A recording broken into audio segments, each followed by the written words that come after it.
Монгол улс Францын хооронд эдийн засгийн том өсрөнгөө одоо өөрчлөлт орж байгаа. Франц улс бол өөрөө бас хүнсний аюулгүй байдалд бол онцгой анхаардаг улс. За үүнийг бол одоо ерөнхийлөгчийн одоо санаачлагаар хүнсний аюулгүй бодлогын хүрээнд бас олон одоо хүнсний үйлдвэрлэл эрхэлдэг аж ахуйн нэгжүүдийг ирж үзүүлж газар дээр нь дэд бүтцийг харуулж байгаа явдал нь өөрөө бас онцгой ач холбогдолтой боллоо.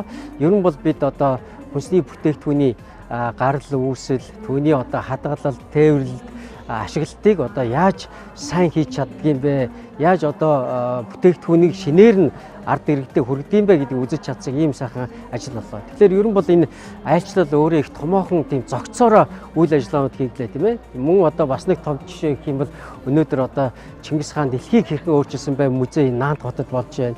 Энэ музей хажуугаар бид бас одоо Европ ТV-д бас морин хуурийнхаа одоо чуулгын тоглолтыг үзүүлж чадж байна. Мөн одоо Монголын бизнес эрхлэгчид заавал том гэлтгүй жижиг бизнес эрхлэгчид бас өөрсдийн бүтээлүүдэд соёлын бас онцлог шингээсэн бүтээгдэхүүнүүдэд бас үзүүлэх, харуулах, түүгээр бас дамжуулан монголоор сурчлахын боломж бас гарч байгаа нь бас үнэхээр одоо онцлогтой ийм сайхан явдал болж байна.